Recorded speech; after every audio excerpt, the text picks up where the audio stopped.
get into our first segment here. And joining us on the program is Mike Vigue, Operations and Facility Director for Southeastern University. And Mike, welcome to the program. We appreciate you coming on. Thank you for having me. I'm excited to be here with you guys. Absolutely. Wonderful.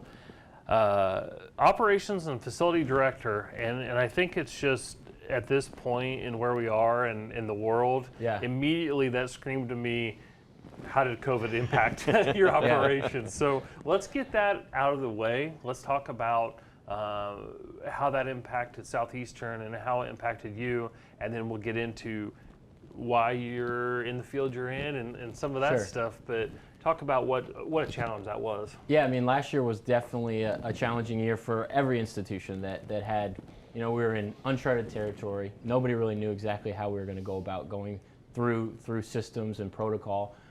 We have a great group of staff that work with us, from athletic trainers to our athletic director, Drew Watson, and really kind of developed all of our protocols throughout that. And so we tried to make sure that everything we did was kind of compliant with what kind of was mandated through governments and everything like that. It did change a lot of things. So for me personally, in the operations side, you're already doing a lot of things behind the scenes. Spent a lot of time fogging rooms, making sure everything was sanitized from benches. You wouldn't believe, obviously, well, you would believe this actually. Yeah. with athletes, they're sweating a ton, and so because there's so much sweat, things like that, they're touching everything from water bottles to water stations, benches, locker rooms, towels. And so we obviously had to go through a lot of cleaning. Everybody was spending a lot of money purchasing all kinds of different equipment to make sure that you're just keeping things clean as possible. And so I think we did really well with it. We're excited that we're moving forward kind of out of that, which is good though.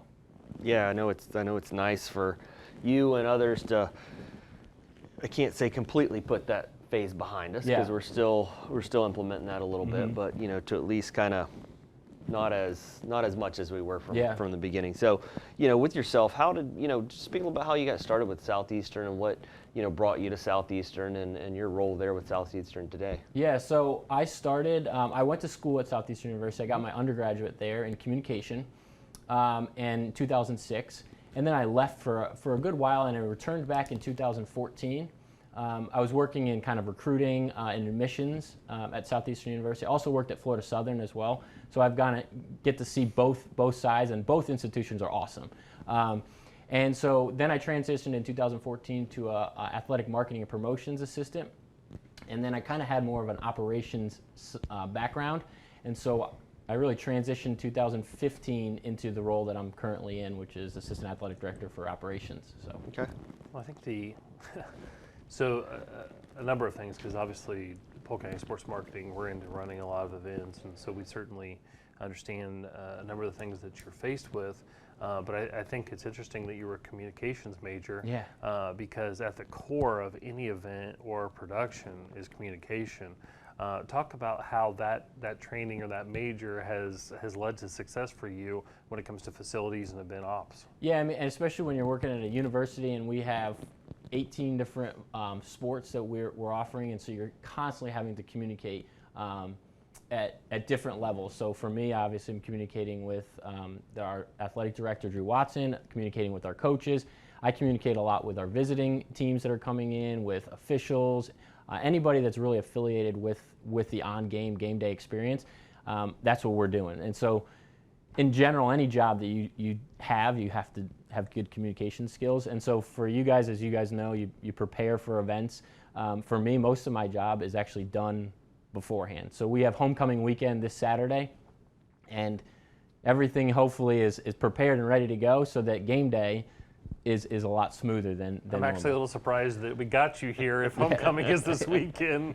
So you planned ahead. It's already taken care of. Yeah, and I also, it's not just me. There's a number. I have a great staff that works with me, and so we like to think that we're pretty prepared. But sometimes you can't prepare for things, and you just got to go with it. So, but we're ready to go.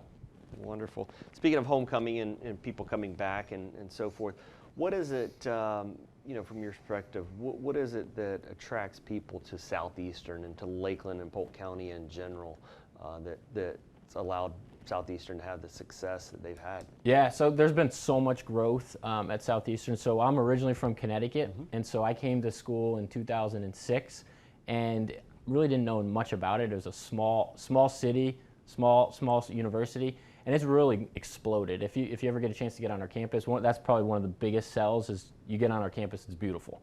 I've had friends that went to Belmont and different schools, and they come on our campus and they think it's like a resort.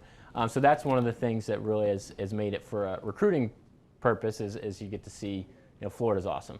As far as like the institution in athletics goes, I really do think that we've challenged ourselves to just continue to grow and do very well in our sports. So winning is big for us. We had our first national championship, which was our Southeastern baseball team in 2018, which we were really excited about. And all of our teams really compete at really the highest level. So we're pretty proud of that. And I know I am too, so as an alumni.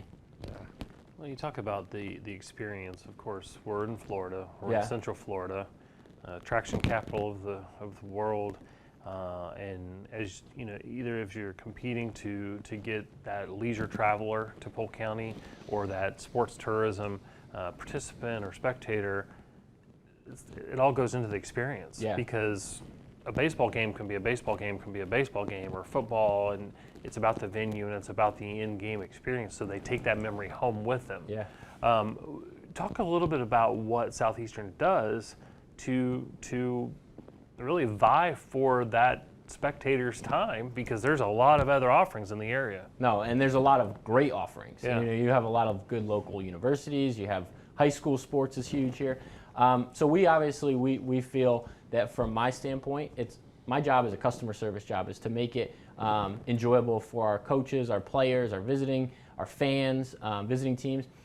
We do a lot of, so if you've ever been to a football game, it's an awesome experience. I think for comparing to like a Division I level, I think we're close to as on par to our game day production. We got this Saturday we'll have fireworks after the game, which is awesome, and we have a big jumbotron. Our media services team does an incredible job. They have flames that shoot out of the scoreboard, and so really that is part of it. Like we hope that we have great on-field production from our teams, but also a production that makes it fun to be around and kind of experience.